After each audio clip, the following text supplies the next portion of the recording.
Nabi Muhammad tuh sama anak perempuan, ya Allah, ngebelainnya luar biasa. Ada seorang laki-laki namanya Abdullah bin Mughaffal. Mughaffal ini habis masuk Islam gitu, berapa tahun gitu. Para sahabat bilang, saya nggak pernah deh ngelihat Abdullah bin Mughaffal senyum, sampai nggak pernah tahu senyum dia tuh kayak gimana gitu. Sedih aja terus mukanya. Mukanya kelihatan selalu bersedih. Nabi Muhammad sampai penasaran. Satu hari Nabi Muhammad panggil dia, duduk di hadapan Nabi. Nabi nanya, ma ahzanaka ya ibnal Mughaffal, kenapa ya saya tiap lihat muka kamu tuh selalu sedih Ibnul Mughaffal? Boleh nggak kamu kasih tahu, wahai Abdullah bin Mughaffal, apa yang bikin kamu tuh selalu sedih? Abdullah bin Mughaffal ditanya kayak begitu, tambah sedih. Ceritalah, kata Nabi. Abdullah pun cerita, saya meninggalkan istri saya di saat dia sedang hamil besar. Orang dulu kan dagang, kadang pergi perang, kadang pergi kemana jauh, sampai bikin dia tuh bepergiannya itu bertahun-tahun.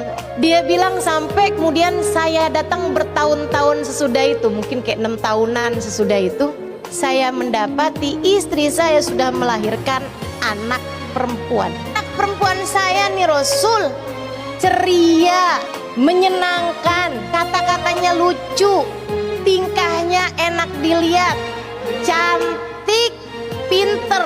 Cuman sayang, perempuan. Hati saya dalam dilema besar. Enggak sih sebenarnya, biarin aja dah. Sama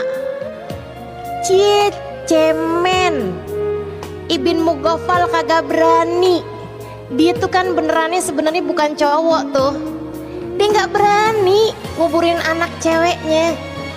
Dan keegoisan serta kekerasan hati saya membuat saya nggak bisa tahan terhadap hinaan dan cacian dari kaum saya. Hingga satu hari saya pun memutuskan, saya bilang sama istri saya, dandanin anak saya. Istri saya udah paham. Waktu saya bilang dandanin anak saya, dia bilang, istri saya udah bilang, jangan dong Abdullah, jangan dong. Bilang istri saya dengan rasa takut dan gak berdaya, dia pun kemudian mendandani anak saya. Dimandikannya dia, dipakaiinnya baju yang bagus, diikatnya rambutnya, kemudian diajarkannya kalimat kepada anak saya itu. Saya pun bawa anak saya. Anak saya pertamanya nggak terlalu paham. Kemudian sampailah saya di sebuah bukit yang dimana orang-orang di kampung kami biasa menguburkan anak perempuannya hidup-hidup di situ. Dia bilang, saya pun mulai menggali. Waktu saya mulai menggali itu sempat ada beberapa tanah yang nyangkut di jenggot saya dan anak saya membersihkannya. Datang nurani di hati saya. Saya sempat pikir, jangan deh Ibn Mughaffal, jangan deh, kesian bener anak kamu. Tapi tiap kali perasaan itu datang, saya segera membunuhnya. Dengan saya terbayang cacian, makian, ledekan, hinaan dari orang di kampung saya. Dan saya rasanya tidak mampu menanggungnya. Saya pun tarik tangan anak perempuan saya. Dia mulai faham. Dan saat itu juga dia berteriak dengan kalimat yang diajarkan oleh ibunya. Dia bilang, ya abi dhayya'tal amanah, ya abati dhayya'tal amanah. Ayah, jangan kau sia-siakan. Bagaimanapun saya adalah amanat untukmu. Saya amanatmu. Ayah, saya amanatmu. Dhayya'tal amanah, dhayya'tal amanah. Saya pegang tangan anak saya hentakkan dia, saya masukkan dia ke dalam kubur. Dan dia mulai menangis, meraung-raung, dia nangis terus. Dan saya tutup segera kubur tersebut sampai suaranya tidak lagi terdengar. Ya Rasulullah, setiap kali mengingat kejadian itu, yang selalu terlintas dalam benak saya membuat saya tidak mampu tersenyum apalagi tertawa. Kata Abdullah bin Mughaffal, saya menunduk dalam dan menangis. setelah selesai saya bercerita, saya rasa kok Nabi diem aja gitu.